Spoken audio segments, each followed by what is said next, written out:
Doctor Sreevarma ஆயுள் தரும் ஆயுர்வேதா அறுவை சிகிச்சையில்லா குணம் ஆயுள் கால நிவாரணம். ஒவ்வொரு இடத்திலும் இன்னைக்கு எங்களுடைய தலைவருடைய பிரச்சாரத்தில் பாத்தீங்கன்னா எங்கேயுமே காவல்துறை இல்லை.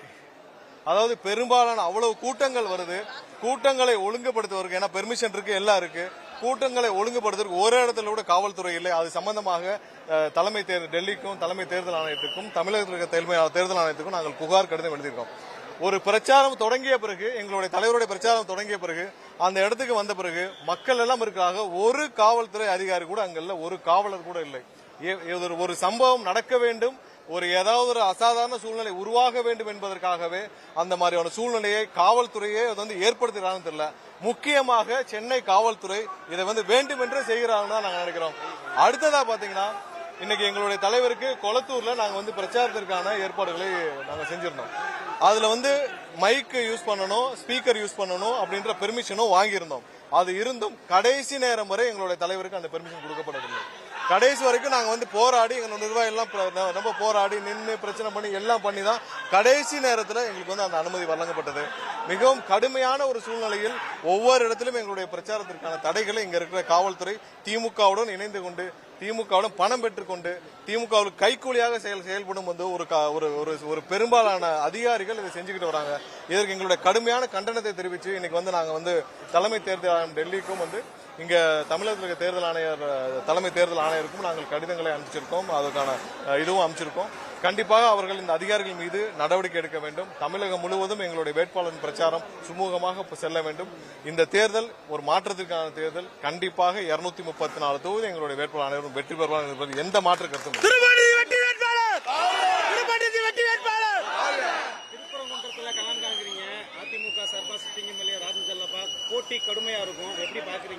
அதிமுக கட்சி இந்த தேர்தலுக்கு அப்புறம் இருக்காது என்பது தமிழக மக்களுக்கு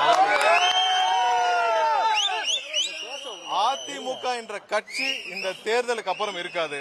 அதிமுக என்ற கட்சிக்கு வாக்களிப்பது பாரதிய ஜனதா கட்சிக்கு வாக்களிப்பது சமம். இந்த தேர்தலுக்கு பிறகு திரு எடப்பாடி பழனிசாமி அவருக்கே நல்லா தெரியும், திரு எடப்பாடி பழனிசாமி அவர்கள் பொதுச் செயலராக இருக்க போவது கிடையாது என்பது உறுதி. ஏன்னா அது அவருக்கும் தெரியும். அது தெரிஞ்சுதான் அவர் வேற வழி இல்லாமல் இன்று அவங்க எல்லாம் பாரதிய ஜனதா கட்சியுடைய கட்டுப்பாட்டில் இருக்கிறார்கள். இந்த தேர்தலுக்கு பிறகு அந்த கட்சி எல்லாம் பாரதிய ஜனதா கட்சியோடு சேர்க்கப்படும். இந்த தேர்தலோடு அதிமுக கட்சியே இருக்காது. பாவம் புரட்சி தலைவர் தன்னுடைய சொத்துக்களை எல்லாம் கொடுத்து ஆரம்பிச்ச ஒரு கட்சி.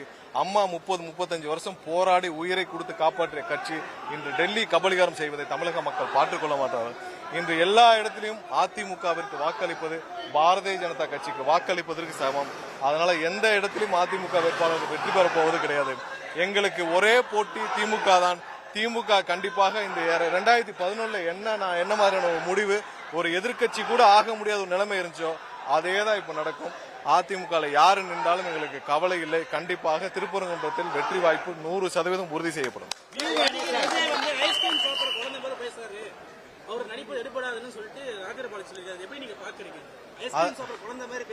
அதாவது இவங்களுக்கு எல்லாம் என்ன செய்யணும்னே தெரியல. இந்த அதிமுக ஒரு பழைய பெருச்சாளிகளுக்கு என்ன செய்யணும்னு தெரியல. அந்த பழைய பெருச்சாளிகள் ஒன்னே ஒன்னு சொல்றேன், டெபாசிட்டாவது வாங்க முடியுமான்னு பாருங்க. அந்த பழைய பெருச்சாளி அனைவரும் சொல்றேன். ஏன்னா யாரும் அவரெல்லாம் சொல்ல தேவையில்லை. இவங்க எல்லாரும் பேச வேண்டியது திமுக பத்தி பேசுறாங்களா? இல்ல. 4 நாள் ஒரு 6 மாசத்துக்கு முன்னாடி வரைக்கும் உங்களுடைய பொதுச் செயலாளர் தற்கூரி பழனிசாமி, தவழ்ந்து போய் பதவி வாங்கிய பழனிசாமின்னு சொன்ன அண்ணாமலையுடன் கூட்டணி வைக்கிற உங்களுக்கு, நீங்கள் அவருடன் சேர்ந்து பாரதிய ஜனதா கட்சியுடன் கூட்டணி சேர்ந்த உங்களுக்கு பேசுவதற்கு, பொதுவில் பேசுவதற்கு எந்த தகுதியும் கிடையாது. அவங்களை பத்தி நாங்க பேச வேண்டியதில்லை. இந்த பழைய பெருச்சாளிகள் அனைவரும் அவங்களுடைய சொத்துக்களை காப்பாற்றுவதற்காக இன்னைக்கு பாரதிய ஜனதாவுடைய அடிமைகளாக இருக்கிறார்கள். அவரை பற்றி எங்களுக்கு கவலை இல்லை. திருப்பரங்குன்ற வெற்றி வாய்ப்பு 100% இருக்கு. அங்க இருக்கிற மக்கள் அமைதியை விரும்புகிறார்கள். எங்களால் தான் அமைதியை நிலைநாட்ட முடியும்.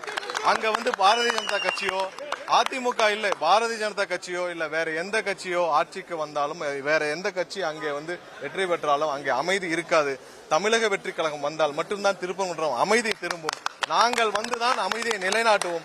100% திருப்பரங்குன்றம் 2 வருஷத்துக்கு முன்னாடி எப்படி இருந்துச்சோ அதே சூழ்நிலையில் அமைதியான சூழ்நிலையை கண்டிப்பாக நிலைநாட்டுவோம். இல்ல நாங்க தெளிவா சொல்லியிருக்கோம். அந்த சம்பவத்தை எங்களுடைய ஸ்டாண்ட்ல ரொம்ப தெளிவா சொல்லியிருக்கோம். அந்த பிரச்சனையை பெருசாக்கியது திமுக தான். அதை முன்னாடியே தடுத்து நிறுத்தலாம். அதே நேரத்தில் பாரதிய ஜனதா கட்சி வேணுமென்றே ஒரு எமோஷனல் இஷ்யூவை கிரியேட் பண்ணி திருப்பரங்குன்றத்தில் தேவையில்லாத அசாதாரண சூழ்நிலையை உருவாக்கினார்கள். திருப்பரங்குன்றம் அமைதியாக இருக்க வேண்டும் என்பதுதான் எங்களுடைய 100% நோக்கம். அது நாங்கள் இந்த தேர்தல் முடிந்த பிறகு, எங்களுடைய ஆட்சி அமைந்த பிறகு, தளபதியால் நாங்கள் வெற்றி பெற்ற பிறகு 100% அமைதி நிலைநாட்டப்படும். திருப்பரங்குன்றத்துல அந்த தீப விவகாரத்துல உங்களுடைய ஸ்டாண்ட் என்னவா இருக்கு? 2 வருஷத்துக்கு முன்னாடி 2 வருஷத்துக்கு முன்னாடி என்ன நிலைமை இருந்ததோ, அதுக்கு முன்னாடி என்ன நிலைமை இருந்ததோ அதே மாதிரிதான் மக்களும் விரும்புகிறார்கள். இங்க யாருமே நீங்க போய் இந்த பிரச்சனை பண்ணணும் அந்த பிரச்சனை பண்ணணும் இல்ல, சுமூகமாக மக்கள் அனைவரும் சேர்ந்து என்ன முடிவு எடுக்கிறாலும் அந்த முடிவுதான். வேற இல்ல அங்க லோக்கல் இருக்க மக்கள் ஒரே நிமிஷம், அங்க இருக்கிற மக்கள் என்ன நினைக்கிறாங்கன்னா, இங்க அமைதியா இருக்கணும், இங்க எந்த பிரச்சனையும் வேண்டாம். திருப்பூர் மலைக்கு போறப்ப இவ்வளவு பேரிகார்ட்லாம் வேண்டாம், இத்தனை போலீஸ் வேணாம், போறவங்களை என்ட்ரு பண்ணிட்டு உள்ள போய் ஒவ்வொருத்தரா என்ட்ரு பண்ணிட்டு வேணாம். இத்தனை வருடமாக 100 வருடமாக அமைதியாக போயிட்டு இருந்த திருப்பரங்குன்றம் சர்ச்சைக்குரிய பகுதியாக மாற்றிய திமுகவிற்கும் பாரதிய ஜனதா கட்சிக்கும் எங்களுடைய கடுமையான கண்டனத்தை தெரிவிக்கிறோம். அவங்க 2 பேரும் இங்க இருந்து போகணும். தமிழ்நாட்டில் எந்தவித எமோஷனல் இஷ்யூஸும் இவங்களால கிரியேட் பண்ண முடியாது, கிரியேட் பண்ண விடமாட்டோம் என்பதில் உறுதியாக இருக்கிறோம்.